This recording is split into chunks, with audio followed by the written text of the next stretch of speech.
My name is Elias Thorne. I am 44 years old and I live in Portland, Oregon. For most of my life, I have worked with my hands. There is an honesty in wood that you do not find in much else. In my workshop, surrounded by the sweet, sharp scent of cedar and oak, I feel a sense of peace. I am a custom furniture maker. I take rough slabs of timber and I find the beauty hidden inside them. I shape them, sand them, join them together with a precision that borders on obsession. My clients say I have a gift, but I know it is just patience and a deep respect for the material. My world is one of straight lines, perfect angles, and the satisfying finality of a well-made thing. The centerpiece of my life, besides my wife Sarah, was my truck. It was a 1987 Ford F-150, a beautiful, rugged machine I called the Beast. It was not just a vehicle, it was a legacy. It was my father's truck. He bought it new, and I remember riding in the passenger seat as a boy, my head barely over the dashboard, watching the world go by. After he passed, it sat in my mother's garage for a decade, a monument covered in dust. I spent 2 years bringing it back to life. Every nut, every bolt, every wire was touched by my own hands. I rebuilt the engine, sanded the body down to bare metal, and gave it a new coat of deep forest green paint. The interior was lined with custom leather I stitched myself. It was more than a truck, it was a rolling piece of my history, a testament to my craft. It was how I delivered the heavy oak dining tables and delicate cherry wood cabinets that I poured my soul into. My life was ordered, it was quiet, and it was good. Then one Tuesday afternoon that all changed. I was stopped at a red light on Burnside, just a few blocks from my workshop. A new coffee table, one of my best pieces yet, was carefully wrapped and secured in the bed. The light turned green. I was about to press the accelerator when I glanced in my rearview mirror. All I saw was the grille of a massive sport utility vehicle moving way too fast. There was no time to react, not even to brace myself. The sound was like a bomb going off. A violent metallic scream followed by a sickening crunch that seemed to shake my very bones. My head whipped back and then forward, hitting the steering wheel with a dull thud. The Beast, my beautiful restored truck, was shoved clear through the intersection. When the world stopped spinning, I took a shaky breath. My neck ached, my head was throbbing, but I was alive. I got out of the truck and my heart sank. The entire back end was destroyed. The tailgate was pushed in, the frame was bent into a twisted smile, and the custom bumper was lying on the pavement 50 feet away. The coffee table, my work of art, was splintered into 100 pieces. The driver of the other car, a young kid, was shaken but unhurt. He was texting, he said. He was so sorry, he knew it was all his fault. The police came, a report was filed, and his insurance company, Titan Mutual, was called. At the time, I thought it was just a terrible, unfortunate accident, an inconvenience. I thought the system would work. I believed that when someone admits fault, their insurance company does the right thing. I had no idea that the crash was just the beginning of my problem. My real fight was just about to start, and my nemesis was not the distracted kid who hit me, but a faceless billion-dollar corporation and a woman named Brenda who was about to turn my life upside down. My first call with Titan Mutual was with a claims adjuster named Brenda. Her voice was flat, detached, a perfect monotone that seemed designed to convey zero emotion. She assured me they were accepting full liability and that everything would be taken care of. They would assess the value of my truck and send me a check. Simple, clean. I felt a small sense of relief. I could start looking for a new project truck, maybe something even older this time. The tow truck had taken the Beast to a salvage yard, and the official report came back a few days later, totaled. The frame was too badly damaged to be safely repaired. I felt a pang of sadness, but I was ready to move on. Brenda told me their valuation department would be in touch.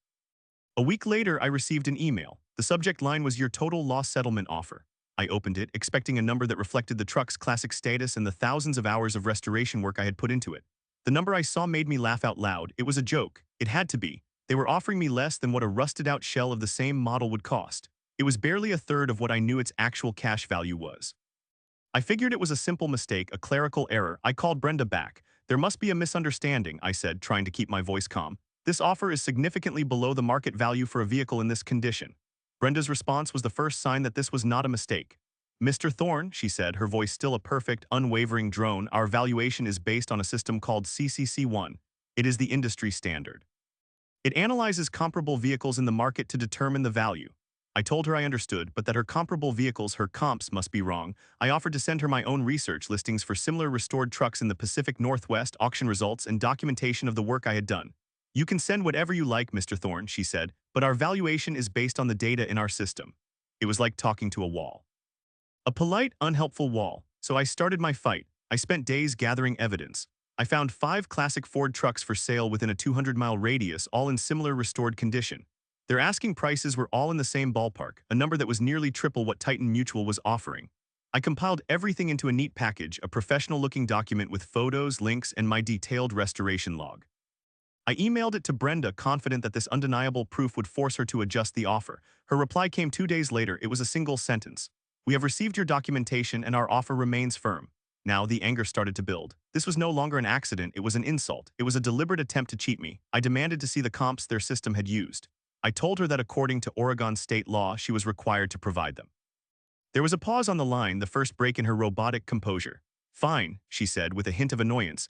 I will email you the report. The report that arrived in my inbox was not just an insult, it was outright fraud. The CCC1 system had used only two comparable vehicles to value my pristine, low-mileage, custom-restored classic truck. The first comp was for a truck located in Florida. It had 70,000 more miles on it than mine did, and the listing noted significant rust damage. The second comp was even more unbelievable. It was for a truck in Arizona that, according to the vehicle history report, had been reported stolen 2 years prior and never recovered. It was not for sale. It did not even exist as a legitimate vehicle anymore. They were comparing my lovingly restored masterpiece to a rusted-out junker and a ghost. This was the moment I realized I was not in a negotiation. I was in a rigged game. Titan Mutual was not trying to find a fair price. They were using a system designed from the ground up to justify lowball offers using fake, irrelevant data. They were daring me to challenge them. The problem was growing bigger. It was not just about the money anymore. It was about the principle. They were counting on me to get tired, to get frustrated, to give up and take their pathetic offer. They did not know who they were dealing with. The same patience and meticulous attention to detail I used to restore my truck I would now use to dismantle their case. But the hurdles kept coming. I tried to escalate my complaint to Brenda's supervisor. I left voicemails, I sent emails. Every single time my complaint was rerouted back to Brenda, who would call me and say, "Mr. Thorne, I understand you tried to contact my supervisor. How can I help you today?" It was a closed loop, a bureaucratic fortress designed to wear you down. Then came the next blow. I received a letter informing me that my rental car coverage was being terminated. They had given me a small sedan, a sad replacement for my truck, but it was essential for my business. Without it, I could not meet with clients or deliver smaller pieces. I called Brenda, my voice tight with fury. "How can you cut off my rental? You have not even settled my claim yet." Her answer was chillingly simple. "Mr. Thorne, our offer has been on the table for 3 weeks. The delay is on your end, not ours. We are no longer obligated to cover your rental expenses." A week later, that decision cost me a major commission. A law firm had hired me to build a massive conference table out of reclaimed walnut. The delivery was scheduled, but I had no way to transport it. I tried to rent a truck, but the cost for a single day was astronomical. I had to call the client and cancel. They were not happy. They found someone else. I lost thousands of dollars, all because Titan Mutual was playing hardball. The financial pressure was mounting. Sarah saw the stress I was under, the late nights I spent on the computer, the angry phone calls, the way my jaw was constantly clenched. "Elias, maybe you should just take the offer," she said one night, her voice full of concern. "It is not worth what it is doing to you. It is just a truck." "It is not just a truck," I snapped, more harshly than I intended. "It is about them lying, Sarah. It is about them cheating and getting away with it." I knew she was just trying to help, but hearing those words felt like a betrayal. I felt utterly alone. My breaking point came when I decided to go to the state regulator. I filed a formal complaint with the Oregon Department of Consumer and Business Services, the agency responsible for overseeing insurance companies. I compiled my evidence, the fraudulent comps, the email chains with Brenda, the proof of my lost income. I felt a surge of hope. This was the system's referee, the impartial judge who would see the truth. I got a video call with an investigator, a man named Mr. Henderson. He looked tired, like he had seen it all before. I spent 20 minutes walking him through my meticulously organized evidence, laying out the clear case of bad faith and fraud. I showed him the stolen vehicle report, the out-of-state comp, the statutes they were violating. When I was finished, I leaned back, waiting for his outrage, for his assurance that he would launch a full investigation. Mr. Henderson sighed. He looked at me through the screen with an expression of profound weariness. And then he said the words that shattered my last bit of faith in the system. "Mr. Thorne," he said with a slight shrug of his shoulders, "I understand your frustration. But all insurance companies do this. It is just how the game is played." He explained that his office was understaffed and that they received hundreds of these complaints. There was nothing he could do, no investigation, no penalty, no help, just a shrug. I ended the call. I sat in my quiet workshop, the smell of sawdust no longer comforting but suffocating. I had failed. I had tried to fight and I had lost. I had presented undeniable truth to the very person meant to uphold it, and he had told me to accept the lie. I was at my lowest point. The company was going to win. They were going to cheat me, and the state, my state, was going to let them. I felt a deep, hollow despair. All was lost. For a full day, I did nothing. I sat in my workshop, staring at the empty space where the beast used to be parked. The regulator's words echoed in my head. All insurance companies do this. It was not a statement of fact, it was a surrender. The system had given up. And in that moment of despair, something new began to smolder inside me. It was not hope, it was rage. A cold, clear, and focused rage. If the game was rigged, I would not play it. I would flip the whole table over. If the state would not hold Titan Mutual accountable, I would. I would not just fight for the value of my truck anymore. I would expose their entire corrupt process for the world to see. They thought I was just another frustrated claimant they could bully into submission. They were about to find out that they had picked a fight with a man who builds things for a living. And now I was going to build a case so solid, so undeniable that no one could ignore it. My workshop became my war room. The patience I once used to sand a piece of maple to a perfect finish, I now applied to my research. I spent every waking hour digging deeper. I filed public records requests. I learned everything there was to know about insurance regulations, the CCC1 system, and Titan Mutual's corporate structure. I was no longer just a victim, I was an investigator, and I began to assemble my weapon. I called it the dossier. It was not just a collection of emails and comps anymore. It was a complete narrative of fraud. I organized everything into exhibits just like a lawyer would. Exhibit A, the police report. Exhibit B, the fraudulent valuation. Exhibit C, a detailed breakdown of why their comps were invalid. Exhibit D, every single email, every single communication, time-stamped and annotated. I included a recording of my call with Mr. Henderson at the state regulator's office. I wrote a cover letter that was not angry or emotional, but cold, factual, and devastating. The dossier grew page by page until it was a 176-page indictment of a broken system. It was meticulous. It was unignorable. It was my masterpiece. But a weapon is useless if you do not know how to wield it. Sending it to Titan Mutual or the regulator again would be pointless. I needed a bigger audience. I identified the three most powerful legislative committees in the Oregon state government: the House Committee on Judiciary, the Senate Committee on Judiciary, and the Joint Committee on Transportation. I printed 3 copies of the dossier, bound them professionally, and on a Monday morning I put on my best suit.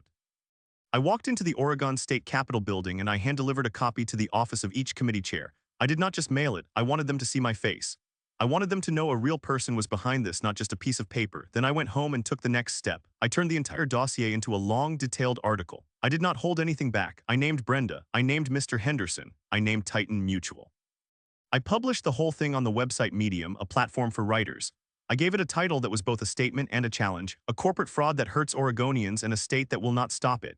I included links to the key pieces of evidence. Then with a deep breath and a trembling hand, I clicked publish.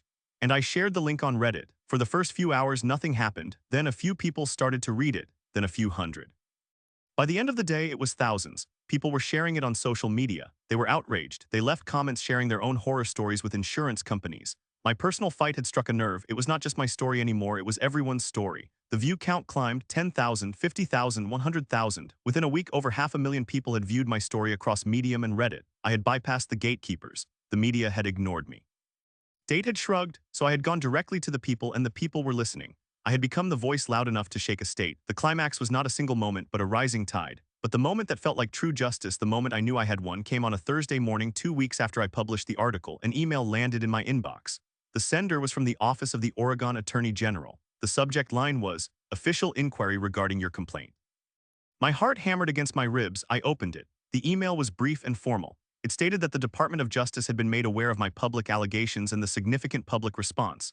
They had seen the dossier I had delivered to the legislature. They wanted to review my evidence. They were opening a formal review into Titan Mutual's practices. They wanted everything, all 14 exhibits, the whole timeline, the recording of the call with the state regulator.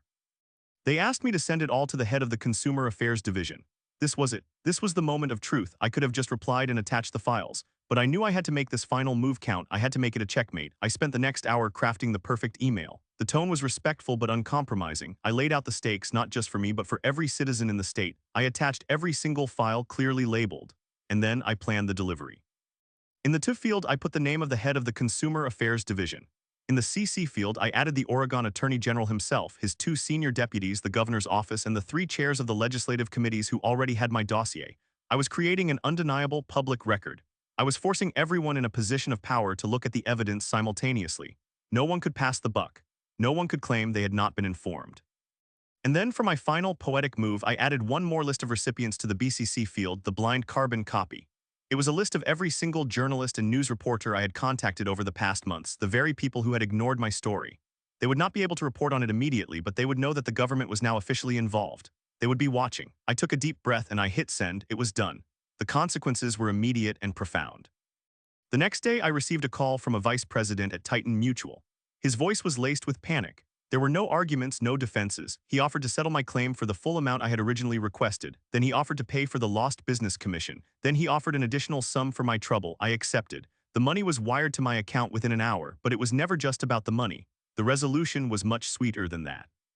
A month later, a major Portland newspaper ran a front-page story about the Department of Justice's investigation into systemic, fraudulent practices in the insurance industry, an investigation sparked by a local craftsman's viral article.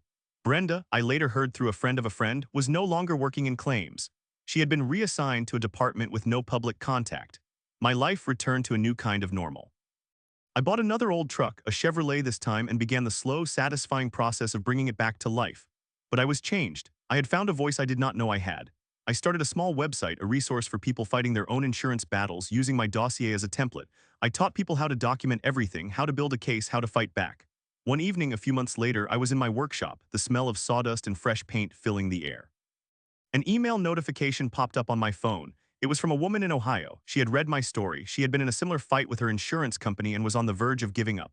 She used my template, she followed my steps, and she had just received a settlement for the full value of her car. Her email ended with a simple sentence: "Thank you for teaching me how to fight." I looked around my workshop at the tools and the timber, the things I used to build, and I smiled. Titan Mutual had tried to crush one man by destroying his truck. In doing so, they had accidentally given him the tools to build something far more powerful, a movement, and it was built to last.